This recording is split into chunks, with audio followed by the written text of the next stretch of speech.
जमाल साहब का ताल्लुक़ हसन चक बहरामाय गांव है इधर, वहीं से उनका ताल्लुक़ था। उनके वालिद नसीरुद्दीन साहब एडवोकेट थे यहाँ, और यहाँ उन्होंने अच्छा नाम कमाया। और वहाँ दारुस्सलाम है उनका घर, वो कोर्ट कैंपस में है, यहाँ पर वो रहते थे नसीर साहब। जमाल साहब 3 भाई हैं। एक बड़े भाई इनके रहते थे, वो इंतकाल कर गए वहाँ अमेरिका में। एक मंझले थे वो जलाल साहब, वो बॉटनी के प्रोफेसर थे और थर्ड ये थे। तो इन्होंने शुरू की तालीम थी अगवानपुर हाई स्कूल में थी।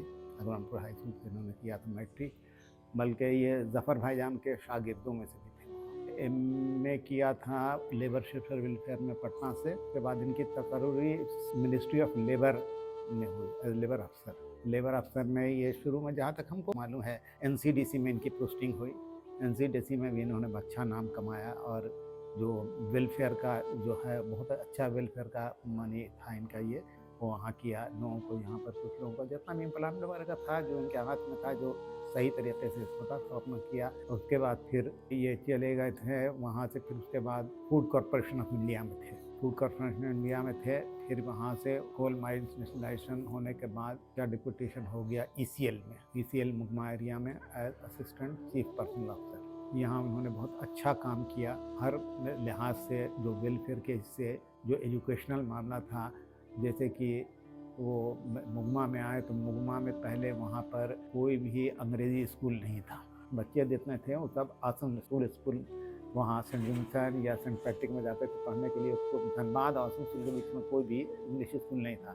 इन्होंने अपनी कोशिश से टीनोबली स्कूल, ग्रुप ऑफ स्कूल को लाया वहाँ मुगमा में। बिल्डिंग नहीं थी शुरू में, बिल्कुल एकदम नेशनलाइजेशन के बाद। तो वहाँ एक अब्दुल लतीफ़ साहब थे जो फुल एरिया ऑनर थे वहाँ के, और अच्छे बड़े आदमी होते। तो उन्हीं के घर में वो स्कूल शुरू हुआ था, केजी से और किंडरगार्टन से। फिर करते करते आज ये हालत है कि मुगमा स्कूल वहाँ पर का बहुत बड़ा स्कूल है बिटवीन धनबाद एंड आसनसोल के। वहाँ माने केजी से लेके 12 तक की पढ़ाई होती है। आर्ट, साइंस, कॉमर्स का बहुत बड़ा कैंपस है, बहुत बड़ी चीज़ अभी चल रहा है। जहाँ भी रहे वेलफेयर का सारा काम किया, और अपने काम में बहुत डेडिकेटेड आदमी थे, बहुत डेडिकेटेड आदमी। उनको ना आज ये है कि सोमवार है, मंगल है, इतवार है, क्यों है तो बस ऑफिस में है, इतवार को भी जा रहे हैं। और मतलब वो जो वेलफेयर का काम है उस पर उनका बहुत ज़्यादा ध्यान रहता था। फिर इनका ट्रांसफ़र हो गया बांकोला एरिया। बांकोला एरिया में भी जो गए तो वहाँ भी पढ़ने लिखने का कोई ये नहीं था, कोई स्कूल वगैरह नहीं था उस पूरे एरिया में। फिर वहाँ उन्होंने जाके एजी चर्च स्कूल वाले से उन्होंने कांटेक्ट किया। एक छोटी सी बिल्डिंग थी, चर्च ही की बिल्डिंग थी, उसी में उन्होंने शुरू किया। आज वो स्कूल भी 12 का हो गया है, बहुत बड़ा स्कूल अपने एरिया का, बहुत बड़ा है। तो एजुकेशन के मामले में जहाँ भी रहे, एजुकेशन के इसमें इन्होंने काफ़ी ये किया। और क्या बोलते हैं, हर चीज़ में जो लेबर वेलफेयर का जो था, कि जो एम्प्लॉयज़ सब थे उनके वेलफेयर पर इनका बहुत ज़्यादा ज़ोर था। बहुत ही अच्छा काम था, जहाँ भी गए उन्होंने बहुत काम किया। उसके बाद इनका ट्रांसफ़र हो गया, वहाँ से चले गए ये सिंगरौली गए। सिंगरौली के बाद फिर वहाँ भी उन्होंने किया। उसके बाद फिर इनका जनरल मैनेजर होकर ट्रांसफ़र हो गया सीसीएल हेडक्वार्टर में रहे ये। वहीं इनका रांची में ससुराल भी था, मोराबादी में, तो वहीं रहते थे। फिर इनको एडिशनल चार्ज मिला वहाँ का एमसीएल का, महानदी कोलफील्ड में जाते थे, और वहाँ यहाँ दोनों की जगह पर देखते थे। दोनों वहाँ भी थे सीजीएम, और यहाँ के भी सीएम थे, दोनों जगह देखते थे। खास के लेबर रिलेशन पर इनका बहुत ही ज़्यादा पकड़ था, बहुत ही अच्छा मानी पकड़ था। मानी वेलफेयर पर इनका बहुत ज़्यादा ध्यान था कि किस तरह से, किस इसमें, जैसे पढ़ाई के मामले में तो जहाँ भी गए बेहतरीन स्कूल खोला। जो शुरू के बिल्कुल इनिशियल स्टेज में था, आज बहुत बड़ा इदारा बन गया। उसके बाद फिर जब वो रिटायर कर गए 1993-94 में, ऑल इंडिया हेडक्वार्टर से होना तो चाहिए था उनको इतना, जितना उनका वर्क था, डायरेक्टर हो जाना चाहिए था, लेकिन कुछ वजह से नहीं हो सके। जब सीजीएम के ऊपर रिटायर किए थे, उनका था CGM MP and IR, man power and industrial relation. Retirement के बाद भी जो उनका मोटो था वो बदला नहीं। और एक बात था कि वो कभी बैठने वाले आदमी नहीं थे, कि जमाल साहब को कभी हम आज तक बैठे हुए नहीं देखा कि किसी से गप लड़ा रहे हैं, किसी से। वो जब रहते थे तो उनको हम खाने कहते। मंगोला में जब हम रहे थे तो उनके साथ हमको नज़दीक रहने का ये हुआ। जब मेरा ट्रांसफ़र हो गया कुछ दिन के बाद मंगोला, तो वो 1 साल रहे थे, तो हम उसी कैंपस में भी रहते थे। वहाँ पर हमको ज़्यादा इनको देखने का नज़दीक से, तो कभी इनको हम देखते हुए कि कभी हम बैठे हुए इनको नहीं देखा कि बैठे हुए नहीं है, तो कुछ ना कुछ कर रहे हैं, माने यही है। सामने था जनरल मैनेजर की ऑफिस, सब एतवार को भी है तो अपना जैसे टहन वहन के जैसे अपना जाते हैं 9 बजे निकल के चले गए ऑफिस, पूरा इनका ऑफिस चल रहा। तो उसमें हम देखा कि कभी बैठे नहीं रहते थे एकदम इसमें। तो वही बात थी कि जब ये रिटायर भी कर गए तो रिटायरमेंट के बाद जो इनको वेलफेयर वाला जो इनका जारी रहा, तो उसके बाद इन्होंने जब यहाँ आए कि कुछ अपलिफ्ट किया जाए तो उसके लिए 2 स्कीम इन्होंने शुरू किया था। एक थी महमूद शाह वेलफेयर ट्रस्ट, उनके नाम से महमूद शाह डॉक्टर इनके ससुर थे, उनके ज़रिया उन्होंने यहाँ बच्चियों के पढ़ाने के लिए जगह जगह, बाढ़ में भी 2-3 जगह था, किराए पर सराय, और बहुत जगह माने जहाँ जहाँ हमको लगता है कि 10-15 ठो था। ये जो छोटा छोटा सेंटर था जहाँ के बच्ची लोग आती थी, इनिशियल लेवल का जो पढ़ाई होती थी वो होती थी, उसमें हर जगह औस्तानी भी रखी जाती थी, उसमें बड़ा अच्छा चल रहा था। फिर उसके बाद फिर वो कुछ दिन के बाद बंद हो गया। फिर उन्होंने देखा कि कुछ टेक्निकल के हिसाब से कि जो अगर टेक्निकल जगह कौम के लोग हैं, अगर टेक्निकल की पढ़ाई उनकी हो जाए, कम पैसे में हो जाए, उनको कुछ एड दे के हो जाए, उसके लिए इन्होंने सर सैयद टेक्निकल इंस्टीट्यूट कायम किया यहाँ अकबरपुर में, जिसमें कि मुख्तलिफ ट्रेड में जो ITI का ट्रेड है उसमें क्या बोलते हैं कि लोगों को ट्रेनिंग होती है और पढ़ाई होती है। अभी भी चल रहा है। अभी उनके बेटे जावेद जमाल उसको चला रहे हैं, उसको अभी लोग पढ़ रहे हैं, उनके निकल रहे हैं कितने होके, और अच्छे अच्छे लोग सब NTPC में, रेलवे में, इस में अच्छे अच्छे क्या बोलते हैं कि सबका नौकरी भी लग रहा है। एक तो उनका था कि डेडिकेशन जो उनके साथ रहता था, हम तो उनके साथ काम नहीं किया क्योंकि हम उनके डिपार्टमेंट में नहीं थे, लेकिन हमारा कुछ साथी सब था, वो सब बोलता था कि हम कहीं, तो वो उन्होंने कहा कि देखो जो हमारा साथी से 1-2 था तो बोलता था कि हम लोग का तो क्लास चलता था, जैसे हम लोग मानते हम लोग का अपॉइंटमेंट हुआ तो कहीं सो के हर शनिचर को हाफ टाइम होता था ऑफिस। हाफ टाइम ऑफिस के बाद आते जमाल साहब जितना उनका स्टाफ था, उसमें मेरा 1-2 साथी जो करीबी था वही तो बोलता था कि वो क्या बोलते हैं कि हम लोग का क्लास लेते थे कि कितना हुआ, कौन सा गया, कहाँ तो तुमने डिस्पोज किया, काम किया, कहाँ पर तुमने गलती किया, कहाँ पर ये हो जाना चाहिए था। ये सब क्या बोलते हैं कि अपने जितने अंडर स्टाफ थे उसका सबका ही था। इसलिए कहीं तो हम लोग उनके साथ काम करते करते बिल्कुल पक्के हो गए थे। अब कहीं पर मतलब कि अगर अच्छा कर रहे हैं तो थोड़ा उनको ये भी किया तो कहाँ गलती किया तो वहाँ डांटते भी थे, ऐसी बात नहीं है। बड़ा पुर्रोब आदमी थे उनको। जब कभी हम इसील में देखा है कि जहाँ पर मुश्किल होता था, जैसे जिस एरिया में, जिस इसमें जहाँ मुश्किल वाला हो गया, ऐसे हमारे ही टाइम में वहाँ पर एक बार हम देखा था सतग्राम एरिया इसील में था, तो सतग्राम एरिया बड़ा ही डिस्टर्ब एरिया था, बहुत डिस्टर्ब था सब। तो वहाँ पर वो हमको एक तो मंडल करके एक जनरल मैनेजर था, बहुत ही मानी ये था, तो मंडल को भेजा गया सासाराम में। अब उनके इसके लिए कि भाई मंडल तो आगे नहीं, उनके लिए तो मेन तो असल होता है कि लेबर रिलेशन होता है और लेबर प्रॉब्लम होता है। पूरी ECL माइन जो था वो लेबर इंटेंसिव इंडस्ट्री है, तो लेबर का प्रॉब्लम बहुत ज़्यादा था। तो उसमें जो मंडल साहब को भेजा गया जनरल मैनेजर और जमालुद्दीन साहब को भेजा गया है पर्सनल मैनेजर।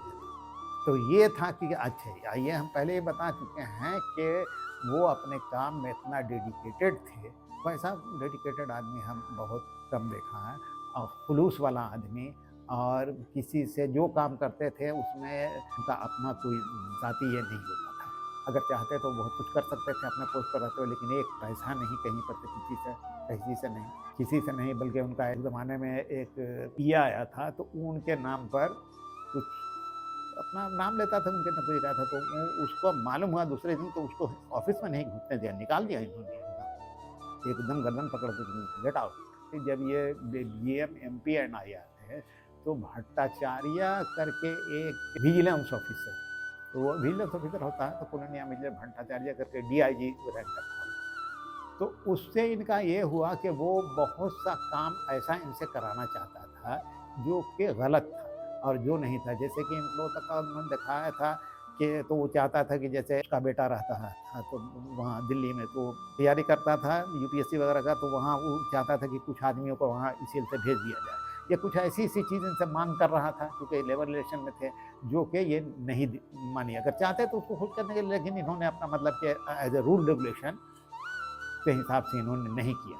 जब नहीं किया तो उसमें हवाला दिया कि इसके पहले भी जो मतलब कि हमें यहाँ चीफ ऑफ एडमिनिस्ट्रेशन एन रे थे, ये थे, उनका हवाला देखा था, तो उसमें कि उन लोगों को नहीं मिला था। IAS थे, वो भी डिप्यूटेशन में थे, आप भी IPS से डिप्यूटेशन में आए हैं, मतलब कि वो as a vigilance chief of vigilance, तो उन्होंने नहीं किया। अब वो पुलिस का आदमी था, तो उन्होंने इस पर ये कर दिया।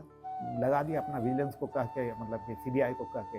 तो उसी इनके, बल्कि इनके साथ बेचारे का वो बड़ा ही, मतलब कि इनके लिए बड़ा तहान का वक्त था कि इनके यहाँ इनके 3 जगह था, जैसे बाढ़ में, रांची में, जहाँ माने सीबीआई का छापा पड़ा था।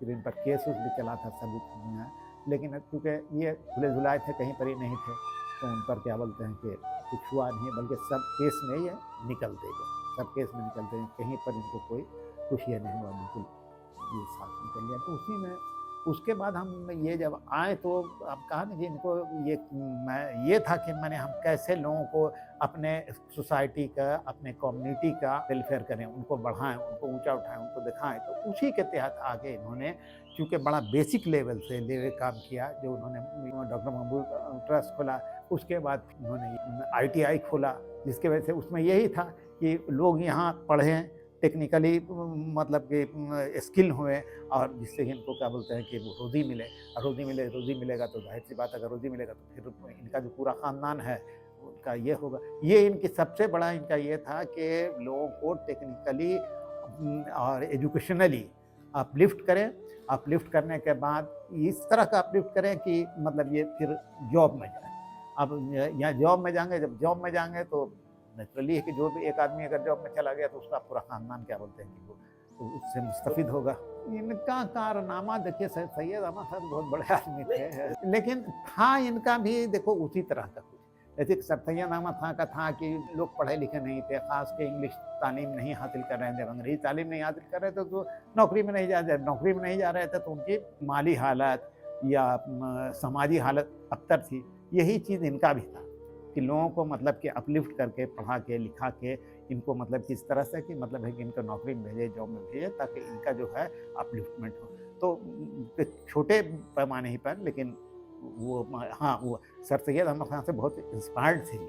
ये अपने शेख थे, इनका ससुराल सैयद कुतुम्बे ननिहाल के इधर ही इनका ये है नगला, हाँ उधर ही है नगला गाँव है, वहीं इनका ज़मींदार फैमिली सब थी, बहुत बड़े। इनके ससुर भी थे ज़फ़र हुसैन साहब, तो डिप्टी कमिश्नर थे हाँ रांची में। हाँ, बहुत बड़ा कंपाउंड है मोराबादी में भी उनको भी मिला, इनका भी मकान है।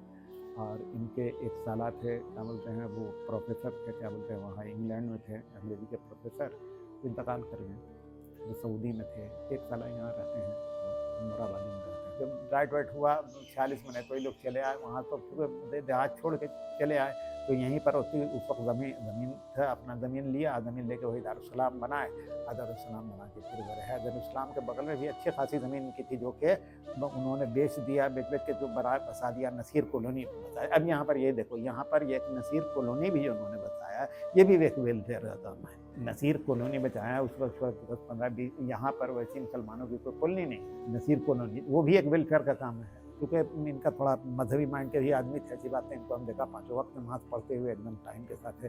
तो वहाँ पर कोई मस्जिद नहीं थी, कहीं पर नहीं था कुछ पढ़ने का नमाज, बल्कि इन्हीं का जो दारुस्सलाम का बरामदा था या जो ये था, उसी पर लोग, वहाँ हम भी पढ़ा है, जब ये चटाई वटाई रखे रहते वो पढ़ते थे। वहाँ पर उन्होंने नसीर कॉलोनी बसाया। नसीर कॉलोनी में एक छोटी सी मस्जिद बना दिया जिसका नाम मुसाफिर मस्जिद है। अब वहाँ माशाअल्लाह 5 वक्त नमाज होती है, कोट एरिया के जितने आदमी हैं वहाँ 5 वक्त नमाज पढ़ते हैं, जुमा की भी नमाज होती है, सारी चीज़ें होती है। ये तो ये एक बहुत बड़ा कारनामा ये है उनका।